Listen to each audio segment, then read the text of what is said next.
अस्सलाम वालेकुम स्टूडेंट्स। हमने केमिकल काइनेटिक्स में ऑर्डर ऑफ रिएक्शन तक बात की थी कि ऑर्डर ऑफ रिएक्शन क्या है, हमें मालूम होना चाहिए। कुछ first order, second order, third order, zero order और सूडो फर्स्ट ऑर्डर की एग्जांपल। हमने सूडो फर्स्ट ऑर्डर की एग्जांपल, फर्स्ट ऑर्डर की एग्जांपल, सेकंड ऑर्डर की एग्जांपल, थर्ड ऑर्डर रिएक्शन की एग्जांपल्स देखी थी। उसके अलावा हमने rate law, rate equation, rate of reaction, instantaneous rate, average rate, ठीक है, इन चीज़ों को पढ़ा था। आज हम बात करेंगे हाफ लाइफ पीरियड की। हाफ लाइफ पीरियड क्या है? हाफ लाइफ पीरियड हम कहते हैं time required to consume 50% of reactant, या time time required to convert 50% of reactant into product, और time required to produce 50% of product from the reactant. जब आधा रिएक्टेंट प्रोडक्ट में कन्वर्ट हो जाए, जो टाइम उसमें लगेगा उसे हम कहते हैं हाफ लाइफ टाइम। ठीक है, हाफ लाइफ टाइम या हाफ लाइफ पीरियड क्या है? Time required to convert 50% reactant into product.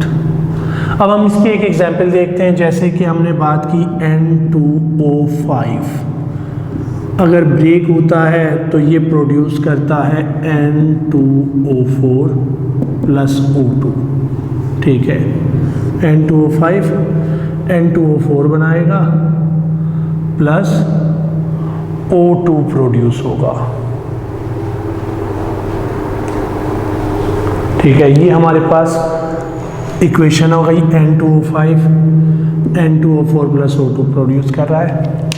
अब इस रिएक्शन के लिए अगर हम हाफ लाइफ टाइम देखें तो वो है 24 मिनट्स।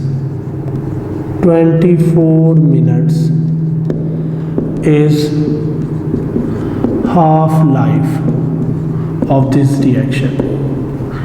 इस रिएक्शन की हाफ लाइफ कितनी है? 24 मिनट। अब इस हाफ लाइफ का मतलब क्या है 24? इसका मतलब ये है कि अगर मेरे पास N2O5 का 1 मोल होगा, मैं 0.5 मोल से रिएक्शन स्टार्ट करता हूँ। 0.5 मोल से अगर मैंने रिएक्शन स्टार्ट किया तो after 24 minutes half reactant consume हो जाएगा और 0.25 मोल्स बाकी होंगे। 0.25 मोल लेफ्ट आफ्टर 24 मिनट्स। अब यहाँ पे 48 मिनट्स के बाद क्या होगा? अगर मज़ीद 24 मिनट गुजरते हैं, after 48 minutes reactant total consume नहीं होगा, बल्कि ये जो 0.25 मोल्स हाफ लाइफ के बाद बाकी थे, अगली हाफ लाइफ में ये हाफ हो जाएंगे। 0.25 के बजाय 0.125 लेफ्ट आफ्टर 48 मिनट्स। अगर मैं 24, 48, 96 मिनट्स की बात करूंगा तो 0.062 और 0.325 उसके बाद भी बाकी होंगे। ये मज़ीद हाफ हो जाएगा, डिवाइडेड बाई 2 कर दें अगले 24 मिनट में, और जो वैल्यू आएगी उसको डिवाइडेड बाई 2 कर दें तो नेक्स्ट 24 मिनट्स में वो बाकी होगी। हाफ लाइफ टाइम का मतलब ये नहीं है कि जितने टाइम में हाफ हुआ उससे डबल टाइम में टोटल रिएक्टेंट कंज्यूम होगा। इसे हम कहेंगे फर्स्ट हाफ लाइफ। ये हो जाएगी सेकंड हाफ लाइफ। इसके बाद अगले 24 मिनट थर्ड हाफ लाइफ होगी, जिसमें ये 0.125, 0.0612 बाकी रह जाएगा। ठीक है, फिर अगले 24 मिनट उसकी हाफ लाइफ होगी, नेक्स्ट हाफ लाइफ होगी। ठीक है, तो ये है half life time.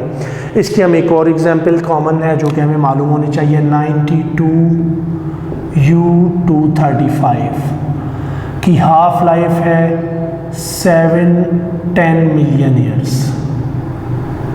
710 million years.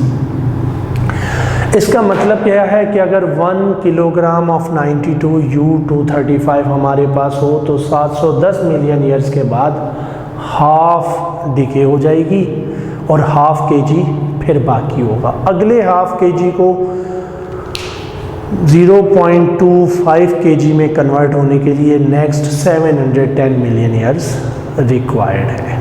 ठीक है, तो सबसे पहली चीज़ हमने यहाँ हाफ लाइफ की बात की कि हाफ लाइफ टाइम क्या होगा। अब अगर मैं कहूँ कि half life of reaction is 2 minute and we have 5 mole of reactants, how much reactant is left after 10 minute? ठीक है, मेरे पास रिएक्टेंट है, हाफ लाइफ इज 2 मिनट्स, ठीक है, और मेरे पास 5 मोल्स हैं। आफ्टर 10 मिनट कितना रिएक्टेंट होना चाहिए?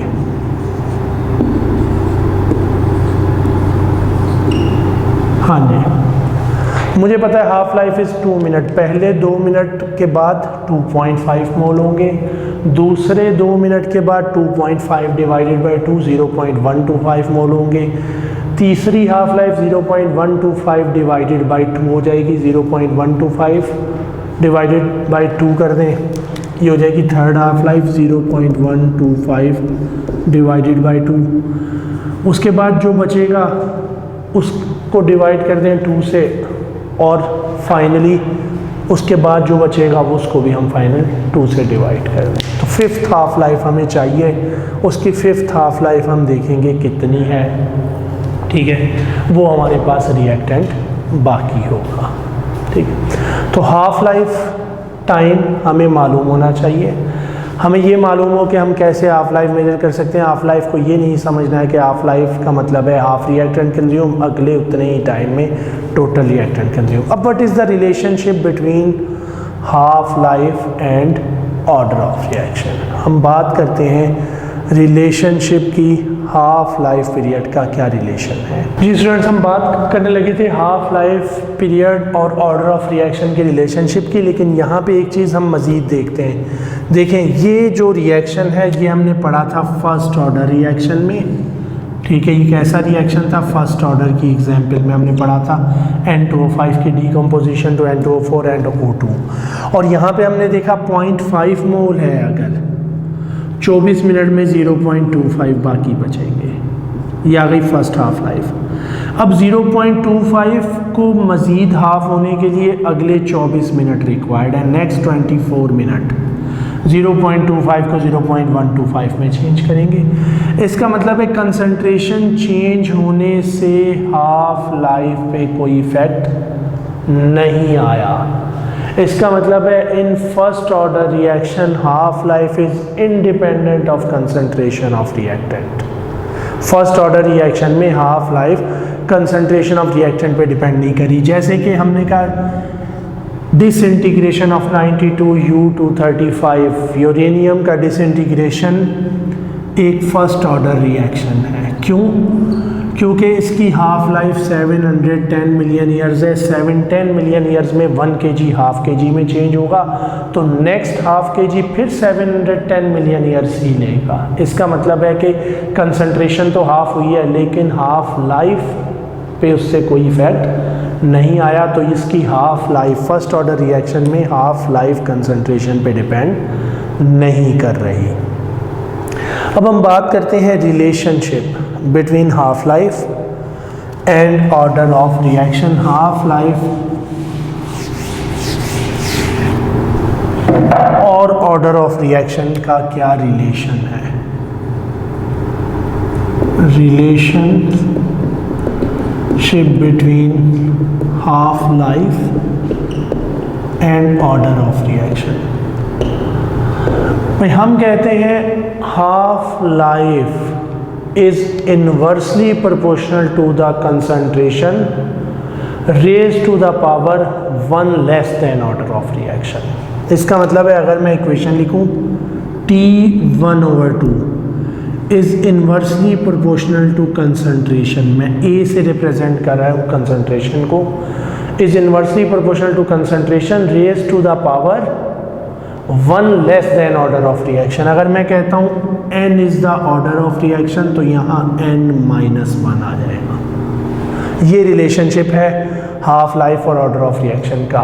क्या रिलेशनशिप है? Half life is inversely proportional to the concentration raise to the power 1 less than order of reaction. अब अगर हम फर्स्ट ऑर्डर के लिए बात करें, हमने फर्स्ट, सेकंड और थर्ड ऑर्डर के लिए एक्सप्रेशन याद रखना है, ठीक है। फर्स्ट ऑर्डर के लिए हो जाता है T1/2 is equal to T1/2 is proportional to 1/a⁻0, क्योंकि फर्स्ट ऑर्डर है, A is the concentration, N is the order of reaction, 1 - 1 0। और यहाँ पे हम कांस्टेंट ऑफ प्रोपोर्शनैलिटी ऐड करते हैं, तो यहाँ T half life is equal to 1/k, ठीक है। हमारे पास क्या हो जाता है? खाली कांस्टेंट, और कांस्टेंट यहाँ पे क्या होता है? 0.699, सॉरी 0.699/k।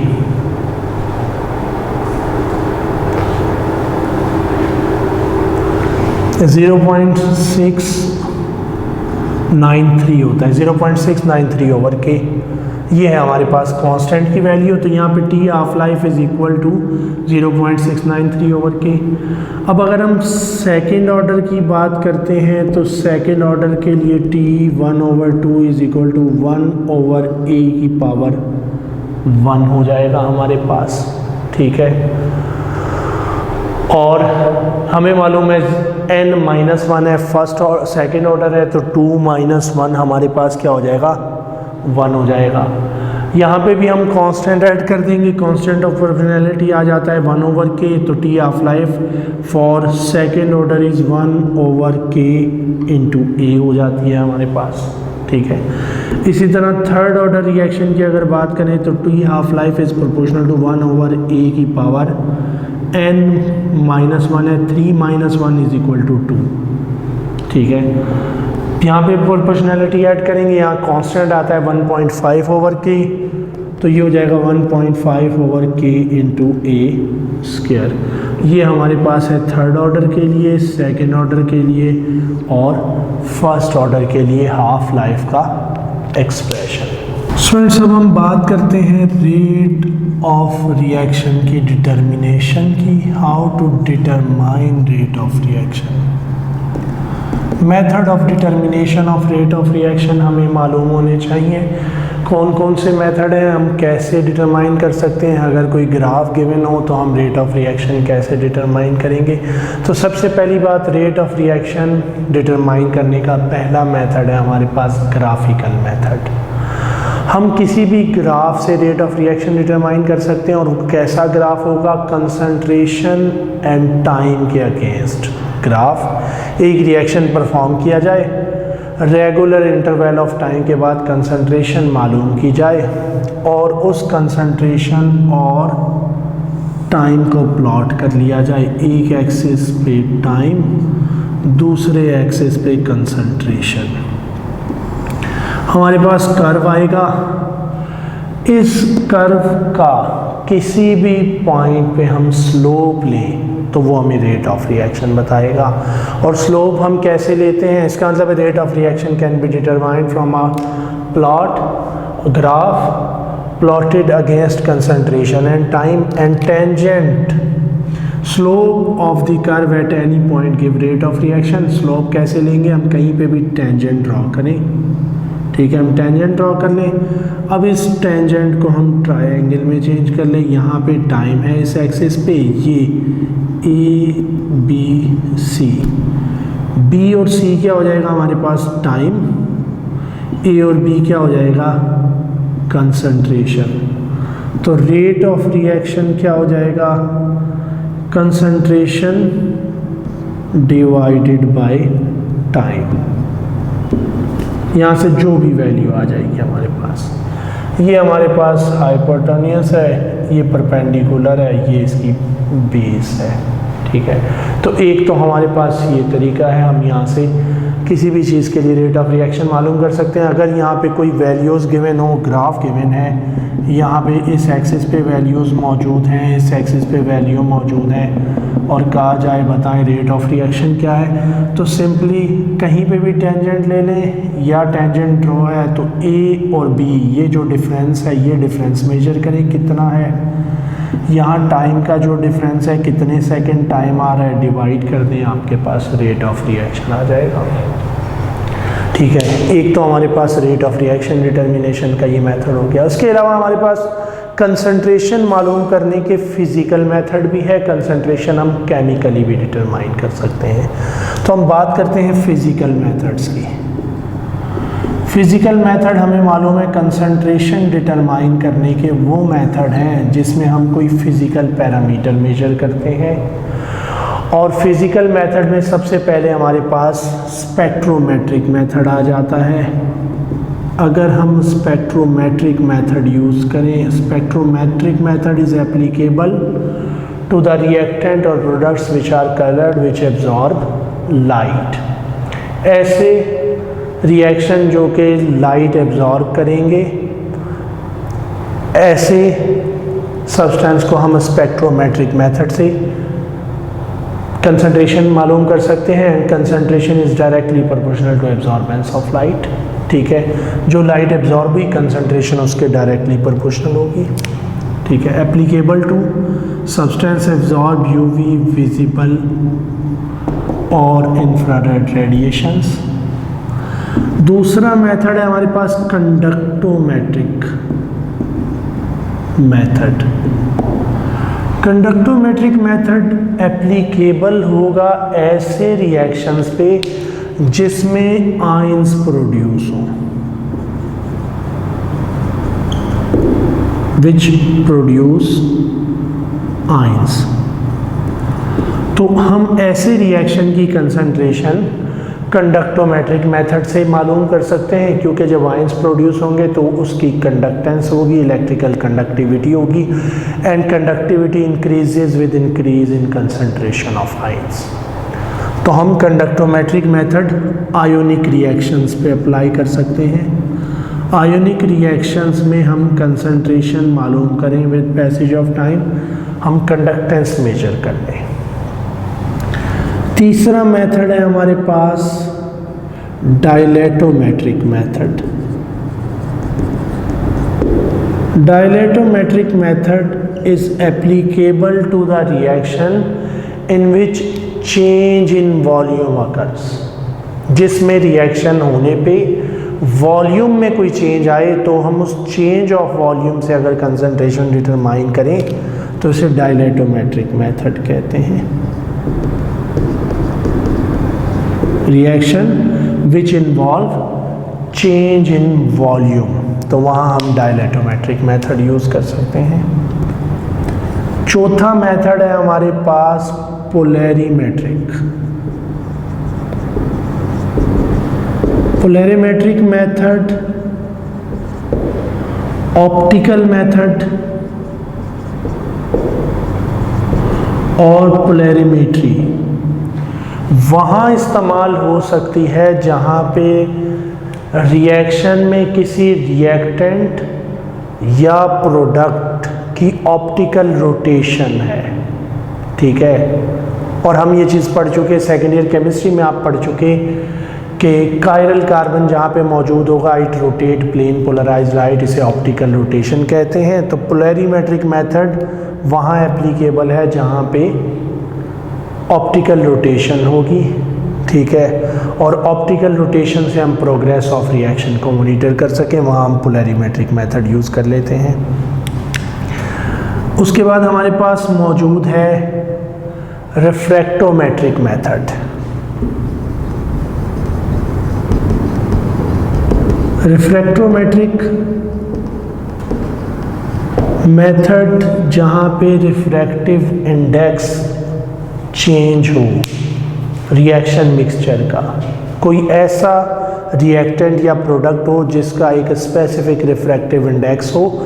ठीक है, और जैसे जैसे उसकी कंसंट्रेशन कम या ज़्यादा होगी रिफ्रैक्टिव इंडेक्स में चेंज आएगा, तो हम रिफ्रैक्टिव इंडेक्स मेजर करके अगर कंसंट्रेशन डिटरमाइन करें तो हम उसे रिफ्रैक्टोमेट्रिक मेथड कहेंगे। स्टूडेंट्स, इसके बाद हमारे पास कुछ छोटे छोटे टॉपिक हैं, कुछ छोटी छोटी डेफिनेशंस हैं, हम उनकी बात करते हैं। जैसे कि हमें मालूम होना चाहिए about transition state,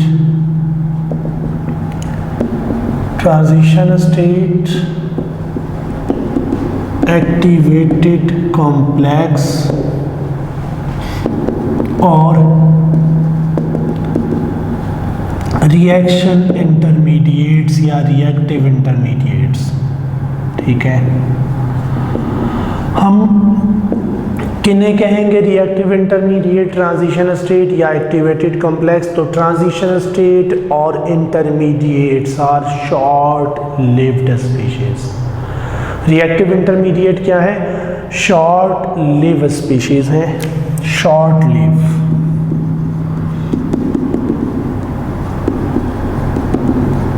form for a short duration, बहुत कम टाइम के लिए रिएक्शन के दरमियान जो चीज़ें बनेंगी उन्हें हम रिएक्टिव इंटरमीडिएट्स कहते हैं।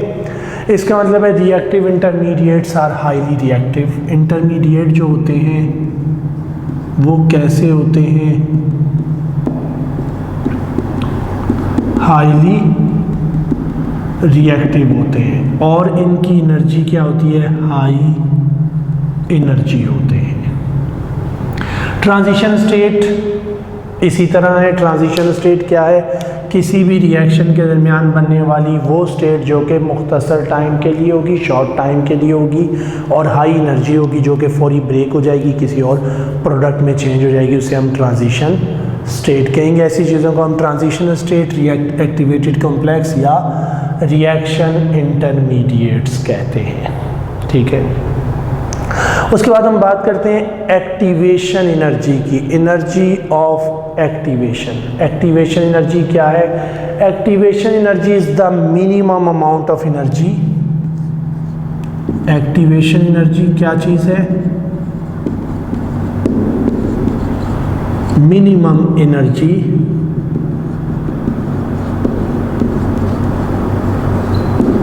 Required for effective collision. Effective collision के लिए जो मिनिमम एनर्जी रिक्वायर्ड है उसे हम एक्टिवेशन एनर्जी कहेंगे। अब किसी भी दो मॉलिक्यूल के इफेक्टिव कोलिजन के लिए एक्टिवेशन एनर्जी के अलावा क्या चीज़ रिक्वायर्ड है? भाई, प्रॉपर ओरिएंटेशन होनी चाहिए। इफेक्टिव कोलिजन के लिए क्या होनी चाहिए? प्रॉपर ओरिएंटेशन होनी चाहिए और एक्टिवेशन एनर्जी होनी चाहिए। इफेक्टिव कोलिजन कब होगा? जब प्रॉपर ओरिएंटेशन होगी। Proper orientation. दूसरी चीज़ क्या होगी? एनर्जी ऑफ एक्टिवेशन होगी, तो एक इफेक्टिव कोलिजन होगा। इफेक्टिव कोलिजन क्या बनाएगा? Effective collision transformed reactant into product. Effective collision से इंटरमीडिएट बनेगा, ट्रांजिशन स्टेट बनेगी जो कि प्रोडक्ट तक जाएगी। ठीक है, अगर इफेक्टिव कोलिजन नहीं होगा तो रीबाउंड, बाउंस बैक होंगे विदाउट फॉर्मेशन ऑफ प्रोडक्ट। ठीक है, अब किसी भी टेम्परेचर पे, नॉर्मल टेम्परेचर पे एक्टिवेशन एनर्जी हाई होती है, इसलिए very few molecules have energy equal to activation energy. ठीक है, ऑर्डिनरी टेम्परेचर पे मॉलिक्यूल्स के पास एक्टिवेशन एनर्जी नहीं होती, लेकिन अगर हम टेम्परेचर इंक्रीज करते हैं तो fraction of molecule which पजेज activation energy increases. अगर हम टेम्परेचर इंक्रीज करेंगे, temperature increases molecules with energy of activation. Molecule की तादाद जिनके पास एक्टिवेशन एनर्जी है वो बढ़ जाएगी अगर हम टेम्परेचर बढ़ाएंगे। ठीक है, इसका मतलब है with increase in temperature therefore rate of reaction increases, rate of reaction increases with increase in temperature. Temperature बढ़ाने से रेट ऑफ रिएक्शन बढ़ेगा, क्योंकि मॉलिक्यूल्स जिनके पास एक्टिवेशन एनर्जी है उनकी तादाद बढ़ेगी। स्टूडेंट्स, हमने कहा rate of reaction increases with increase in temperature because activation energy of molecule having activation energy increases. ठीक है, इसके अलावा जब मॉलिक्यूल आपस में कोलाइड करेंगे, एक्टिवेशन एनर्जी होगी तो they transform into product. Collision जब होगा they come close to each other, ये एक दूसरे के क्लोज आएंगे। तो molecule when come close to each other, जब ये एक दूसरे के क्लोज आते हैं, दे स्लो डाउन, ये एक मरतबा स्लो हो जाते हैं। They collide and then fly back, वापस जाएंगे। ठीक है, इफ कोलिजन इज इफेक्टिव, अगर कोलिजन इफेक्टिव हुआ, इनके पास एक्टिवेशन एनर्जी थी, तो वापस जाने वाले मॉलिक्यूल मुख्तलिफ होंगे। अगर कोलिजन अनइफेक्टिव था तो सेम होंगे। अब यहाँ पे बात यह है कि जब when they come close to each other they slow down, जब एक दूसरे के क्लोज आएंगे, when come close they slow down, और जब ये स्लो होंगे तो इनकी काइनेटिक एनर्जी डिक्रीज हो जाएगी, potential energy increases. When molecule come close before collision, their kinetic energy decreases and potential energy increases। ये स्लो होते हैं और उस वक्त इनकी काइनेटिक एनर्जी कम हो जाती है, पोटेंशियल एनर्जी ज़्यादा हो जाती है। ठीक है, यहाँ पे ये हो गई बात। इसके बाद हमें मालूम होना चाहिए एनर्जी प्रोफाइल डायग्राम या relationship between enthalpy and activation energy. हम बात करते हैं एंथैल्पी और एक्टिवेशन एनर्जी की।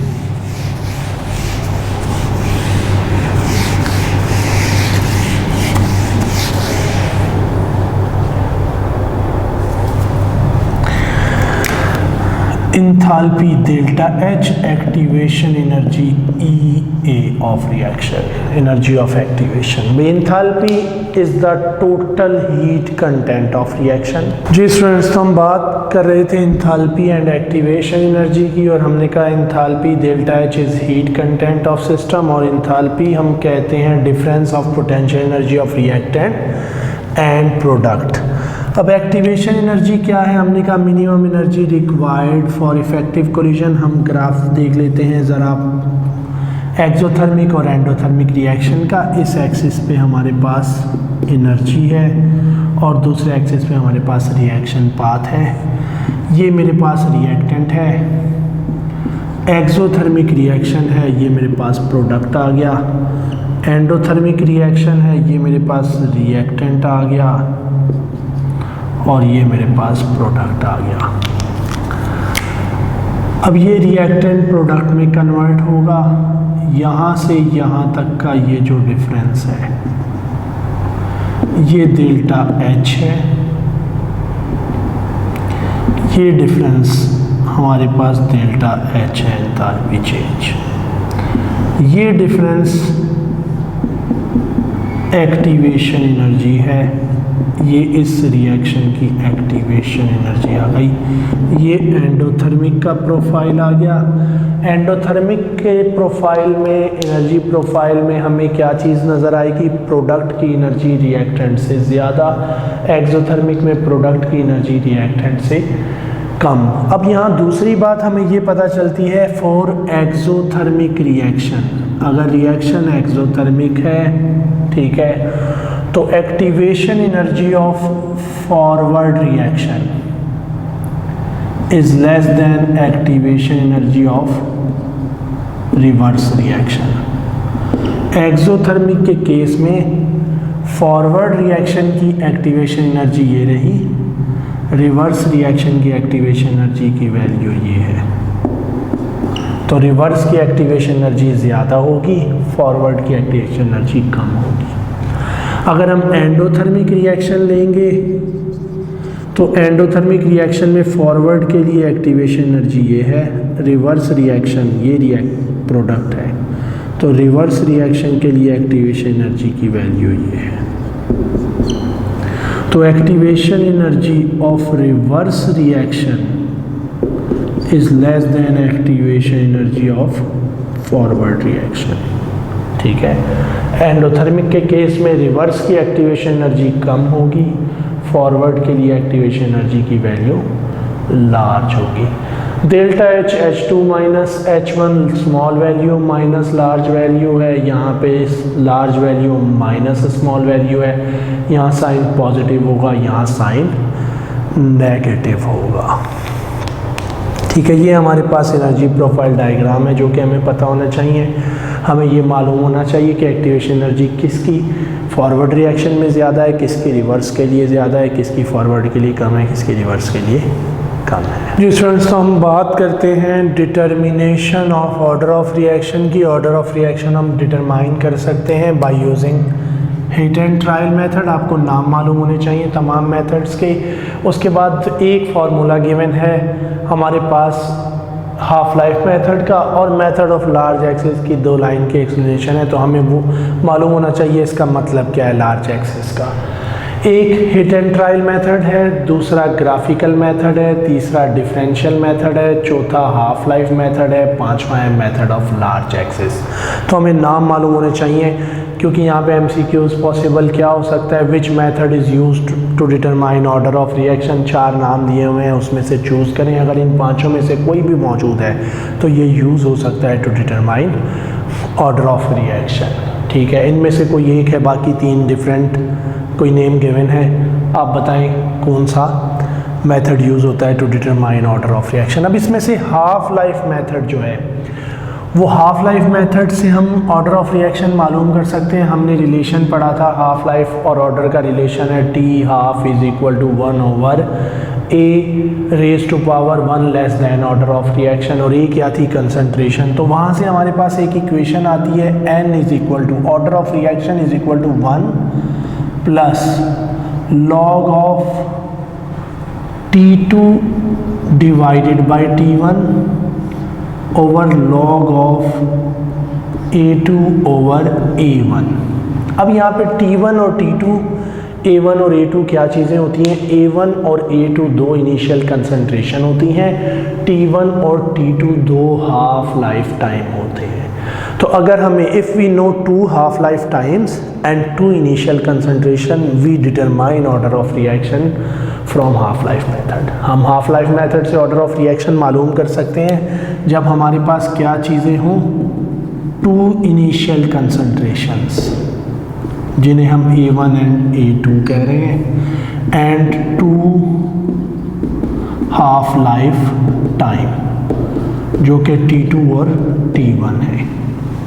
ठीक है, अगर ये हमारे पास गिवन है तो हम हाफ लाइफ मेथड यूज़ करते हुए ऑर्डर ऑफ रिएक्शन इस फार्मूला से डिटरमाइन कर लेते हैं। तो ये फार्मूला आपको मालूम होना चाहिए। इसके बाद है मेथड ऑफ लार्ज एक्सिस। भाई मेथड ऑफ लार्ज एक्सिस में क्या किया जाता है, 1 reactant is taken in excess, दूसरे रिएक्टेंट की कंसंट्रेशन चेंज करके ऑर्डर ऑफ रिएक्शन मालूम कर लेते हैं। ठीक है, एक रिएक्शन क्या करते हैं, एक्सेस में ले लेते हैं, दूसरे रिएक्शन की कंसंट्रेशन चेंज करते हैं, दूसरे रिएक्टेंट को एक्सेस में ले लें, पहले की कंसंट्रेशन चेंज करें और उसको देखें कि इसके रिस्पेक्ट से रिएक्शन का ऑर्डर क्या है, फर्स्ट, सेकंड या थर्ड ऑर्डर, जो भी हो। ठीक है, इसे कहते हैं मेथड ऑफ लार्ज एक्सिस। तो सिंपली हमें मालूम होना चाहिए in method of large excess the concentration of 1 reactant is taken in large excess and order with respect to other reactant is studied.